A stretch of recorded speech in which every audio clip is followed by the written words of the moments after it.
So I thought I'd do something that I've never done before and kind of give you guys a show of my day. It's not going to be everything, obviously, but just some of the errands that I usually and chores I usually do throughout the day.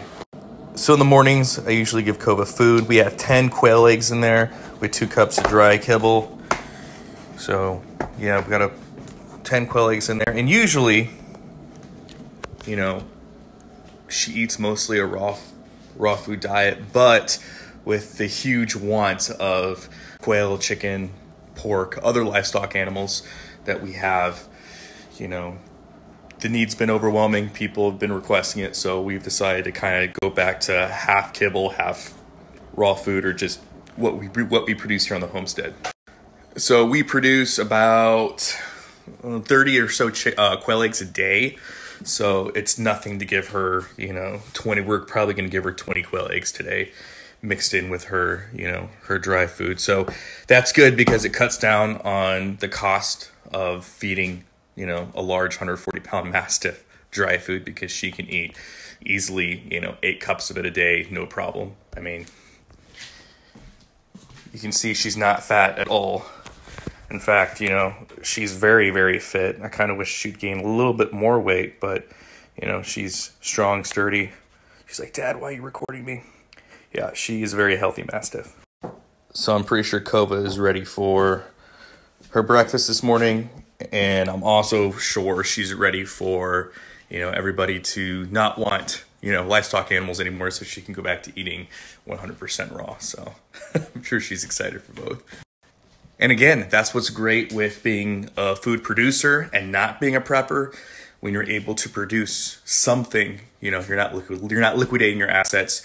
You have something of worth, of merit that you're creating. And worst case scenario, as soon as the need is no longer there, you can have it for yourself, and it can benefit you still in so many ways. And there she goes, happy as a clam. So as you guys can see, we're doing some Flex Seal projects. Essentially, we're just trying to make sure that our equipment is staying on the up and up, so whenever something breaks or doesn't work as well as it used to, try to fix it using the tools we have on hand, because I don't like to spend more money than I have to. We're also taking an old barrel here, water barrel, and we're retrofitting it for our rabbits. So as you can see here, we got a spigot in there with a bulkhead fitting. And I took some Flex Seal and I Flex Seal around the edge of the bulk fitting to make it watertight. We want that watertight integrity. So now we have a 55-gallon water barrel for our rabbits, especially in the summertime when it gets hot. We're also doing the same for this chicken water. It holds a 7-gallon reservoir, so we'll get this thing cleaned up, wait for this thing to cure, and we pretty much have a new, to me at least, 7-gallon water. So that's pretty exciting. And we got this for absolutely free because it had a little crack in it. So we're going to take care of that. Look at that guy. We caught a little bat that was underneath the sun's shade here. All right, little guy, let's get you somewhere safe. So bats get a lot of shit, but they're actually good to have around. So I'm going to put them in here. They keep the insect population down, and they're not going to hurt you. They're not going to hurt you. So we'll let him kind of fly around until he finds a good place to lay up for the night. And it looks like he's out. So, yep, he's going to go in the tree line somewhere. But like I said, overall, they're good to have around, and I want to make sure that they stay safe. So, yep, just another day on the homestead. Now, I already know a lot of you guys are going to be asking me, aren't you worried about the bat biting you and the bat carrying disease and stuff? And yeah, I guess. I mean, anything can bite you, The bat's teeth are pretty small, and I guess maybe I'm so used to the animals around here that I have a pretty good gauge of what can hurt me, what can't hurt me. But yeah, you're right. You should always wear gloves, and obviously you shouldn't put yourself in undue risk, because that can get you hurt out here more than anything. So I definitely understand that. But you want to know who I definitely glove up before I grab and mess with? When you try and get roosters out. Yeah, these are the real suckers you got to watch out for, because they can pack, and those little claws on them, man, this is more scary than any bat, I'll tell you that much. But again, I'm without critique. Obviously, you know, you shouldn't handle wild animals without having the proper PPE. So I can definitely admit that. Probably shouldn't be grabbing bats without gloves on, but hey, Batman, right? So there's been a little change of plans here. I got contacted by a local homestead and they want 5 hens. So I don't normally sell my hens, especially ones that are going to be using for my breeding program. I normally don't do that, but gave me an offer I could not refuse. So we're gonna go drop them off for them. So I just dropped the hens off. I have a check and the back of my pickup is full of feed. Life is good. So now we're gonna drive back to the homestead, have some lunch, and we're gonna keep working on projects. So we had this thing held to the fence with big commercial zip ties. As you can see, they failed. With the heat and the strength of the pigs, is just no match. So what we're gonna do now is we're gonna use chain to hold it to the steel post. So this is completely chained. This is not, it's tight and it's not going anywhere. Let's look at the front side. Here's the front side. As you can see, it's chained up. One chain is up a little higher than the bottom one. The bottom one's underneath these divots, these metal divots. So they're not gonna be able to toss this thing around. So while I was in here, I noticed the water level's a little low, so we're gonna fill it up for them. So for those of you that don't know how the system works, these are little nipples, so to speak. And so when the livestock animal, whether it's a pig, a sheep, lamb, goat, what have you, bites on it, water comes out. And then when they stop, it stops.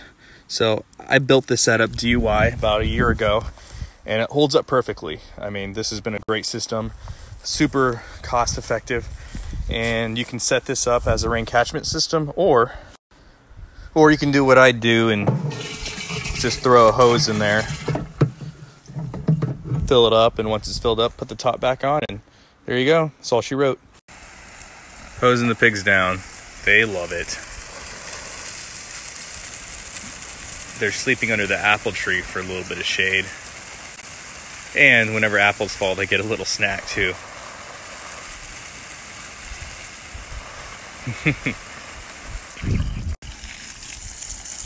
Yes. Yes.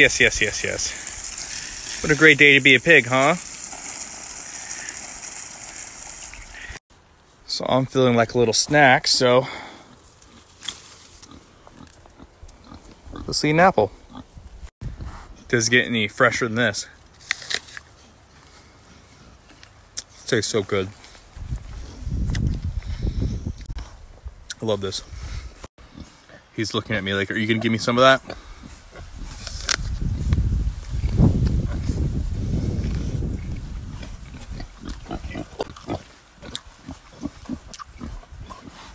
Nothing goes to waste here.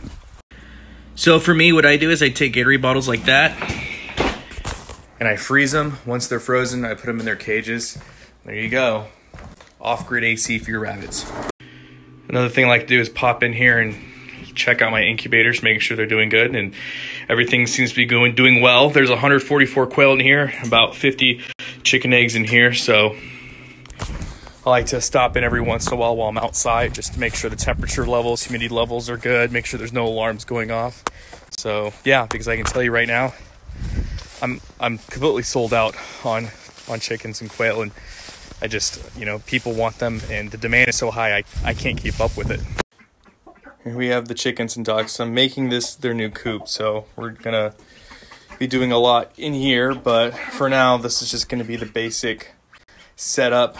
And there's other rooms here that I have just kind of nailed into place until I can fully convert it over, but it's going to be one large chicken coop. And instead of using wood laying stations, we're going to go with plastic. And I like the plastic better because it's going to be easier to clean, because the wood can just get a whole bunch of that fecal matter on there and then it dries up and it's nasty.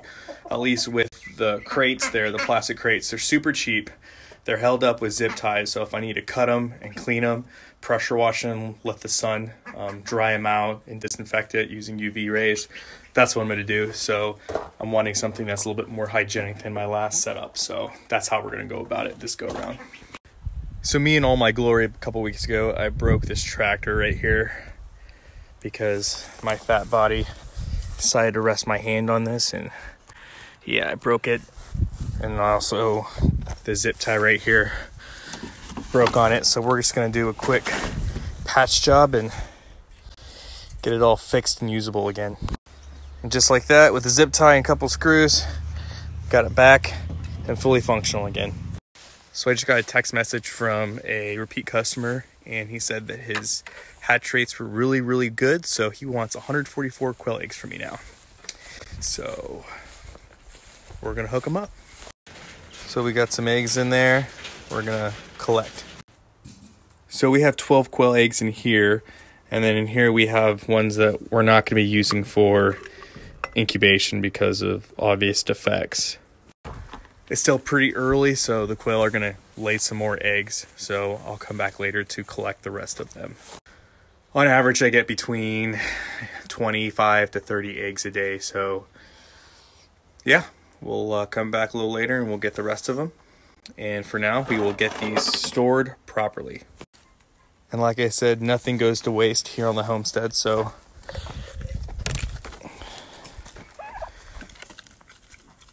the turkeys love the quail eggs.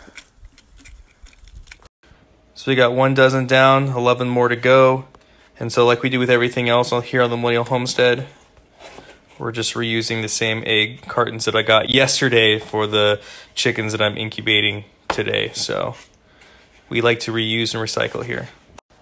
Eggs are best stored 50 to 55 degrees, and I don't like to store them any longer than 7 to 10 days. At that point, you see a really rapid degradation. So we're going to be able to get him 144 eggs in about 7 days. So we'll make sure that these guys are kept in a nice cool area, and hopefully he'll have just as good of a hatch rate this time as he did his last time.